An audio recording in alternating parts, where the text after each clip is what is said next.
The lobby of the Greenwich Manor Hotel and Spa was bathed in the soft glow of crystal chandeliers at dusk. The warm light cascading from the ceiling cast delicate shadows on the marble floor.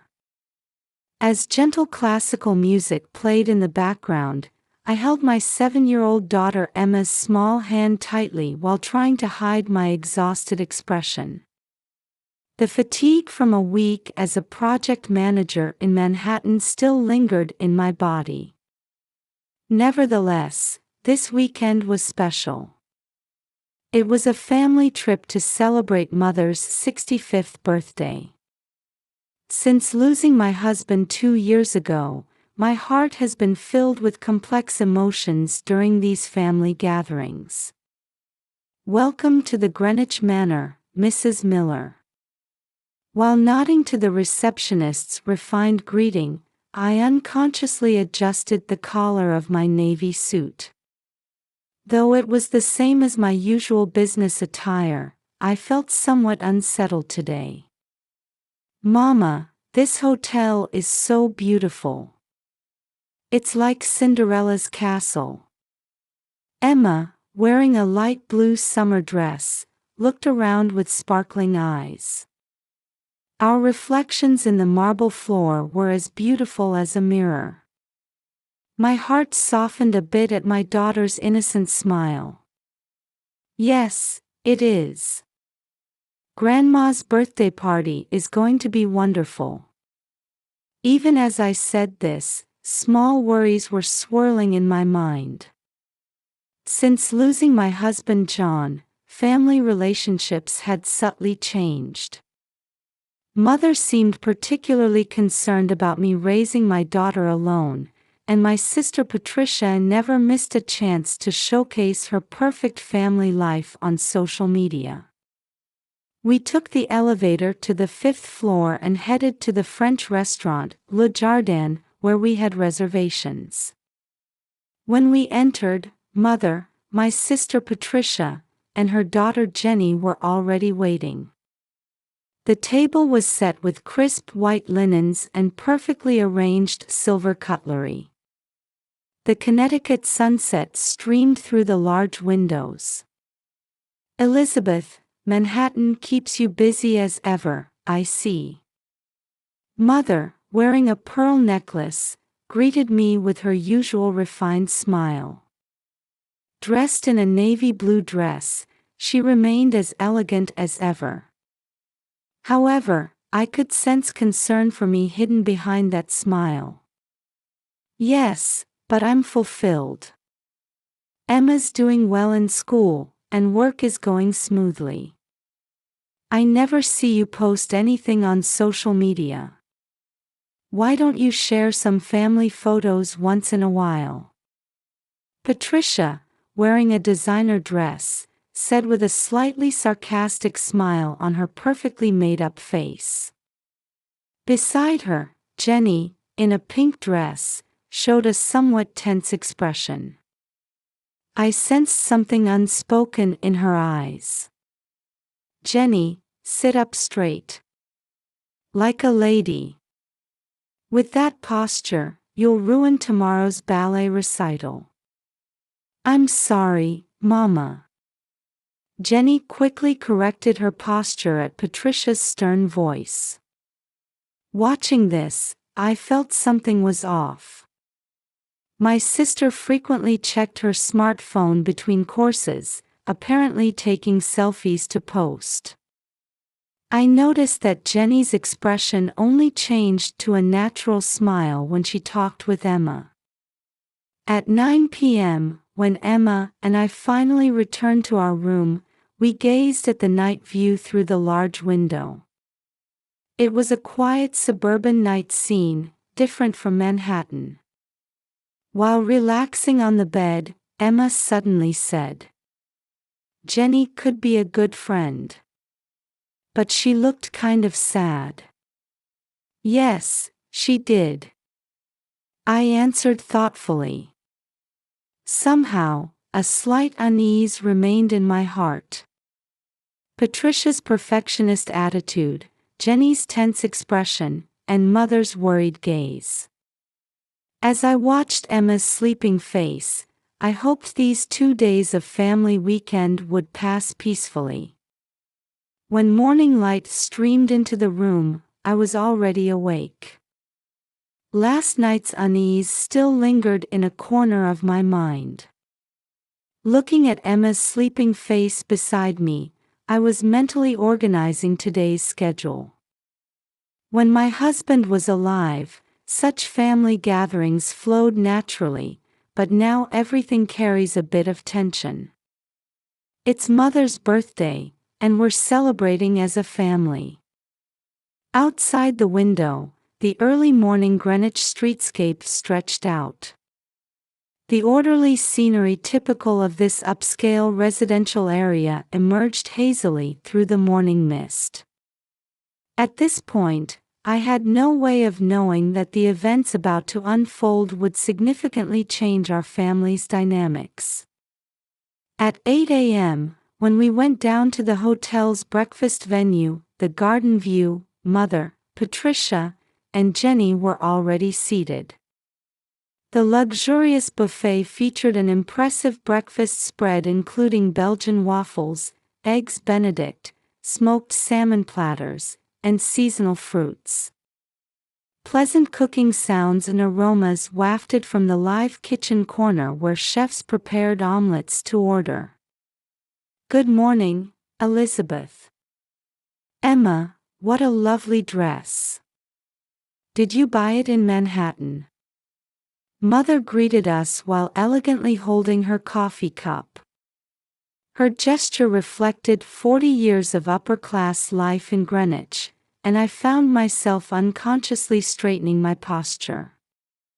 Patricia appeared to have finished her meal and was taking photos with her smartphone. Beside her, Jenny said, "Good morning," in a small voice. Her plate showed barely touched food.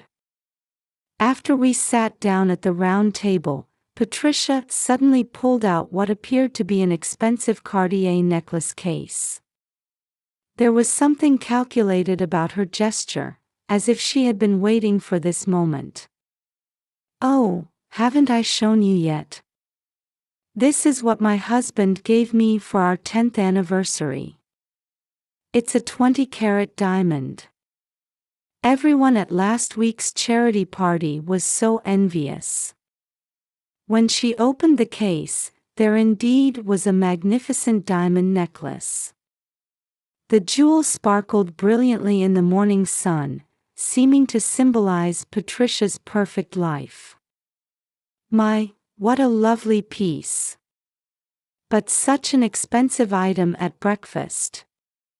Mother sighed, her voice containing both admiration and a slightly critical tone.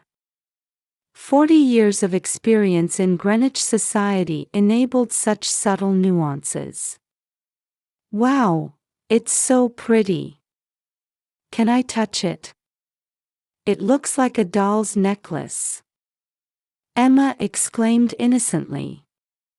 At that moment, I didn't miss how Jenny's expression momentarily stiffened.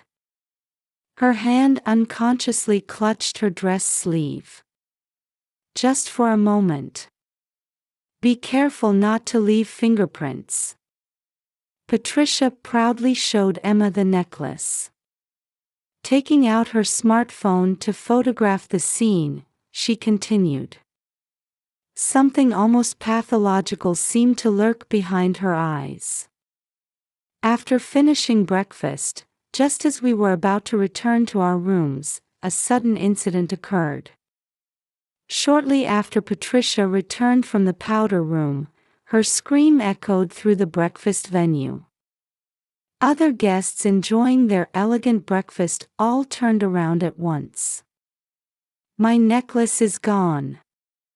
I left it on the table, my 20-carat diamond, surely not." Seeing my sister in a panic, Mother immediately turned toward Emma. Her gaze was heavy with suspicion. Years of experience in high society had instantly decided where to direct suspicion.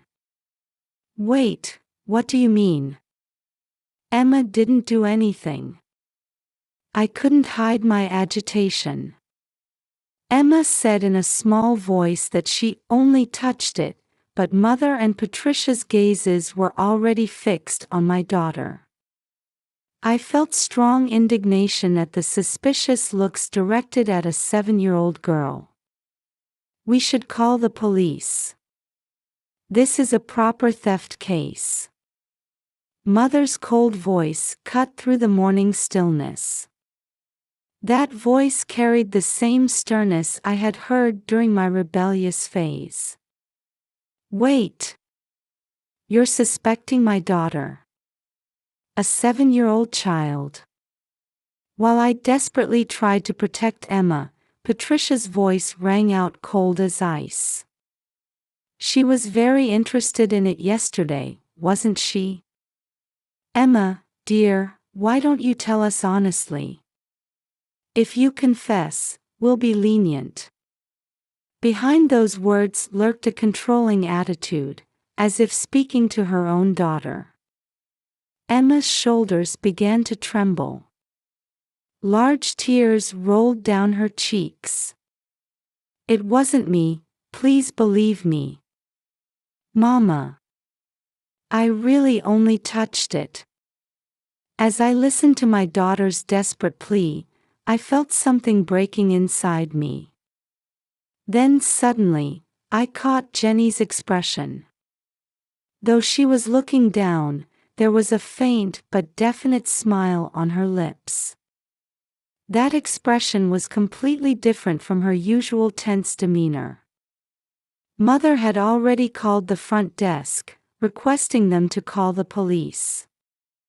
The luxury hotel staff began moving busily, and what should have been a vacation morning suddenly took a nightmarish turn. The manager was repeatedly apologizing while trying to contain the situation. While holding Emma's small hand tightly, I was desperately trying to think things through. True, Emma had shown innocent interest in the necklace, but she would never steal. And more than anything, Jenny's unnatural expression bothered me immensely. To protect my daughter, I was desperately trying to organize the situation, making sure I hadn't missed anything. Everyone was gathered in Patricia's suite, and as a heavy atmosphere hung in the air, I quietly observed the situation. Mother sat in a chair with a dignified expression, while Patricia paced the room in an agitated state. And Jenny, standing quietly in the corner. I thought I could see something like relief flickering across her expression. I couldn't shake the intuition that the key to solving this incident lay hidden in this unnatural scene. At 10 a.m., the police arrived at Patricia's suite. Leading them was Detective Linda Collins, followed by a young male officer.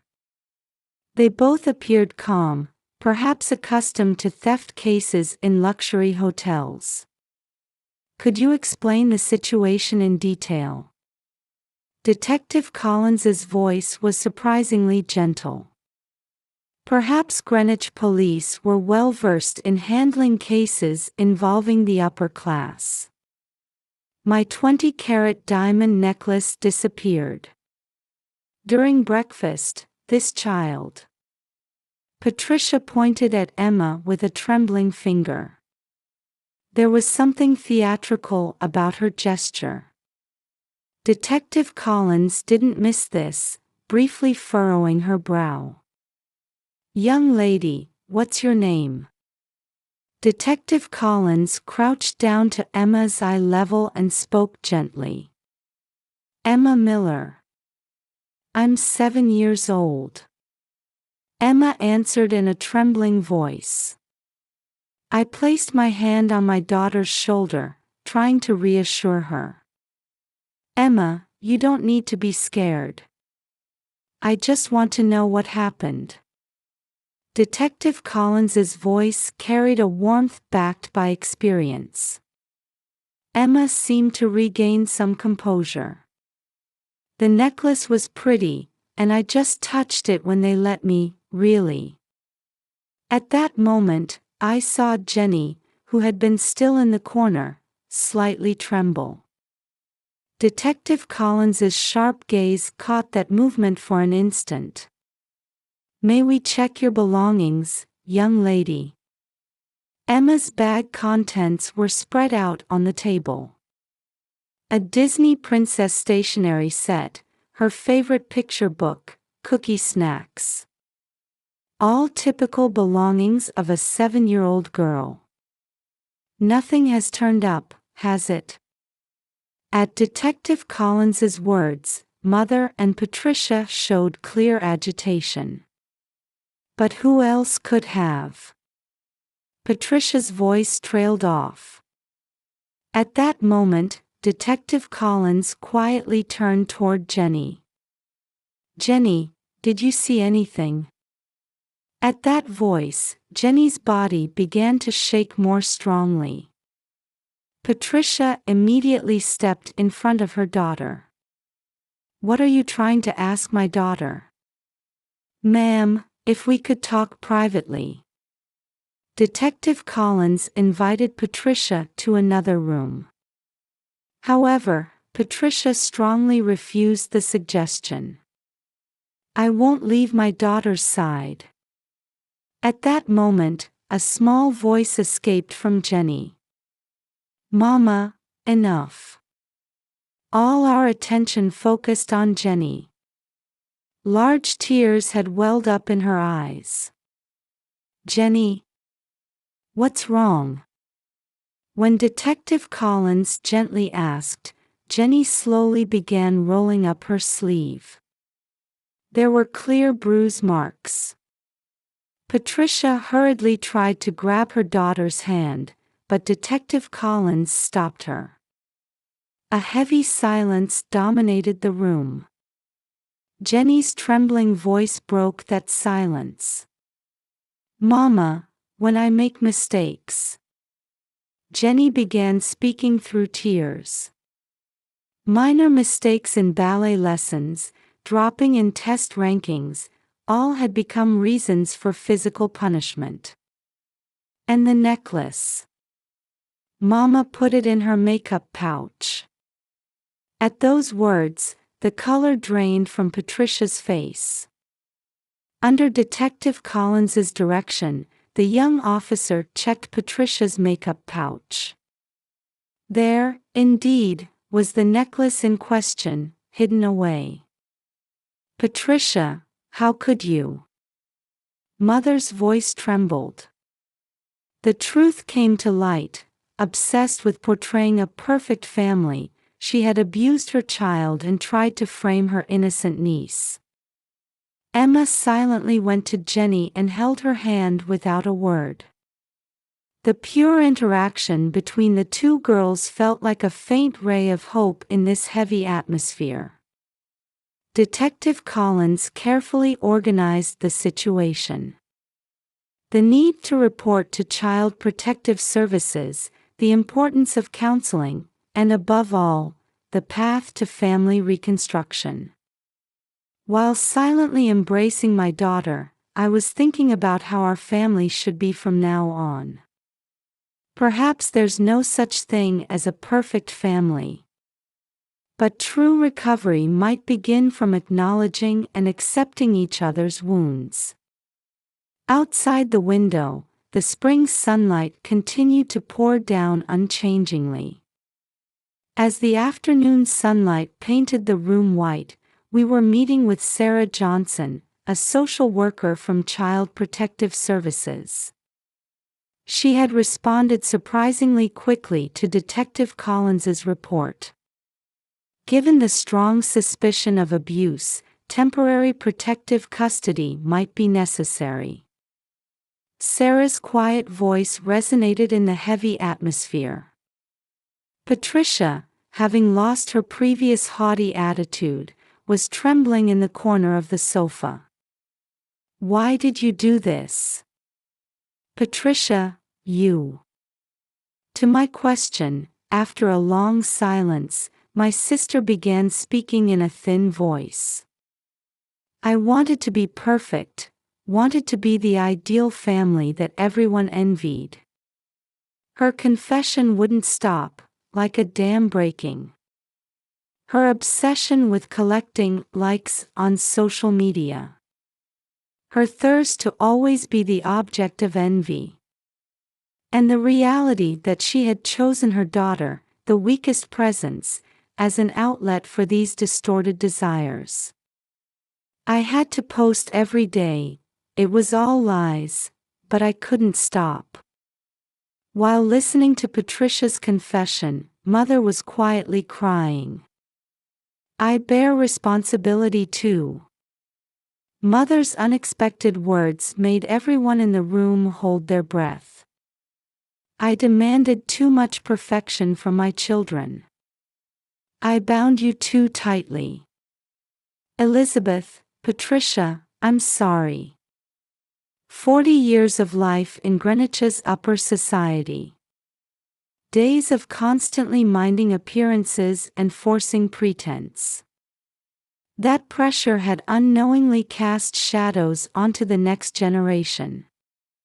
But it's not too late. I stood up and walked over to Jenny, who was standing by the window. What do you think makes a real family? Jenny thought for a moment and answered in a small voice. Believing in each other. That pure answer seemed to slightly soften the room's atmosphere. That's right. There's no such thing as a perfect family. But we can create relationships where we accept each other's weaknesses and support one another. Sarah Johnson began sharing her professional opinion. First, we need to ensure Jenny's safety. Patricia will need to receive professional counseling. And I recommend regular therapy sessions for the entire family. Patricia nodded slightly at those words. For the first time, genuine regret showed in her eyes. And it would be good to take a break from social media. At Sarah's suggestion, Patricia took out her smartphone and began deleting several apps with trembling hands. Watching this, Emma suddenly took Jenny's hand. Hey, Jenny, want to come to our place? New York is really fun. We can play in Central Park, go to museums. The adults were momentarily speechless at this pure childish proposal. However, that simple suggestion might become our family's new first step. As a temporary measure, that could be one option. Sarah evaluated it positively. Detective Collins also showed an approving expression. During that time, Patricia can focus on necessary treatment and counseling. But Mother gently interrupted Patricia's hesitant words. Your recovery is most important right now. For Jenny's sake too. As we faced this important decision, dusk was beginning outside. The soft spring light quietly enveloped us in the room. Then, for the specific procedures. As Sarah began taking out documents, Jenny started speaking in a small voice. Mama. I'm not scared anymore. Because. She looked at Emma and smiled faintly. I believe we can become a real family.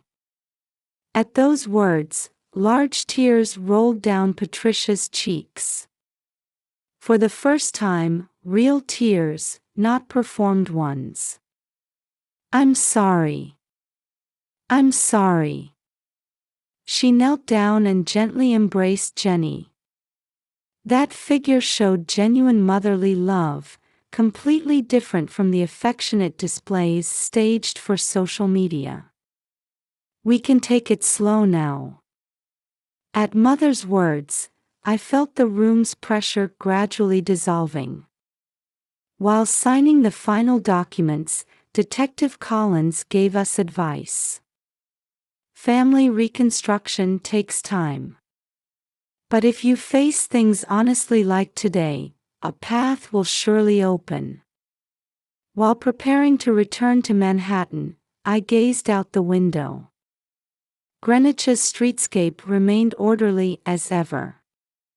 But beneath that seemingly perfect surface, perhaps other families were also struggling, fighting, and searching for paths to reconstruction. In the twilight sky, a small star began twinkling. 3 months later, on a Sunday morning, my apartment in Manhattan's Upper West Side was wrapped in a peaceful atmosphere. Sweet pancake aromas wafted from the kitchen, and children's laughter could be heard from the living room. "Emma, it's my turn next." Jenny's voice was bouncing with joy. At the table, the two girls were absorbed in choosing toppings for their pancakes. In these 3 months, Jenny's expression had become remarkably brighter. "All right, but go easy on the maple syrup." When I called out, Jenny smiled somewhat shyly. Even though it was just weekends, since taking temporary custody of Jenny, our lives had certainly changed. "Elizabeth, you've been such a help." Patricia, sitting in the guest chair, spoke quietly. Continuing her thrice-weekly counseling, her expression no longer showed its former arrogance. There was no sign she would reactivate her deleted social media accounts. That's what family is for. While pouring coffee, I observed my sister's changes. Wearing casual clothes instead of designer brands, without heavy makeup, she had a strange serenity about her. The therapist says, "I was obsessed because what I really wanted was to be loved." I nodded silently at Patricia's confession.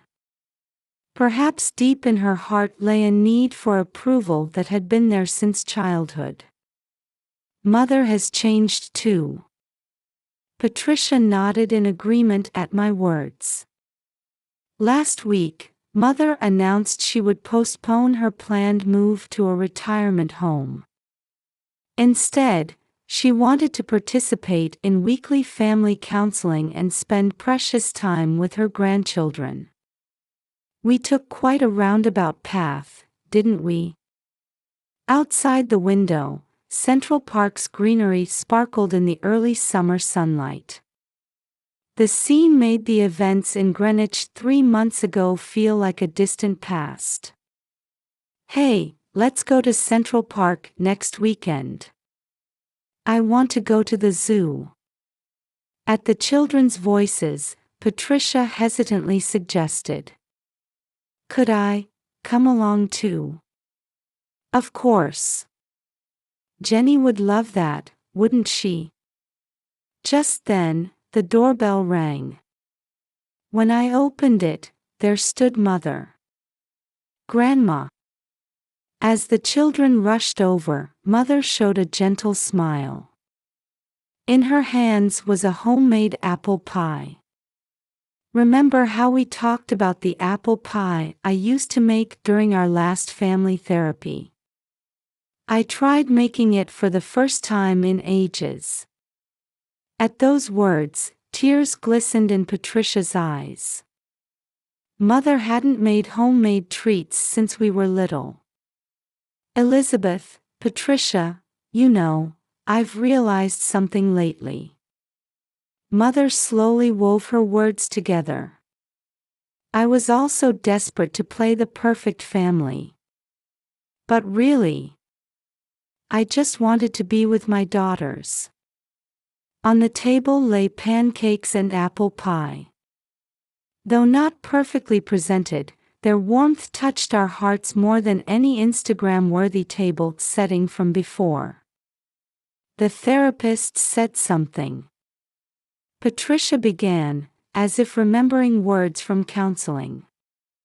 Family happiness can't be captured in photographs. Outside the window, families could be seen walking in Central Park. Each family carrying their own story. Could we take a picture together? At Jenny's modest suggestion, the room's atmosphere froze for a moment. But Patricia answered with a gentle smile. Of course. But this time, not for posting, but for our memories. A family photo captured on a simple smartphone camera. Our slightly awkward smiles. Though not perfect, I felt we had found a new form of family in this genuinely warm snapshot. Since losing my husband, I had been desperate to be the perfect mother. Patricia had tried to act out the perfect family, and Mother had tried to preserve the perfect lineage. But perhaps it was because we were imperfect, wounded, failing, yet still moving forward, that we could become a real family. Hey, there's an email from Sarah. When I checked my smartphone, it was a report from Sarah at Child Protective Services. Jenny's temporary custody period has been approved for extension. At that news, the room was enveloped in warm air. I felt our new family form being built, slowly but surely. Outside the window, an early summer breeze blew gently.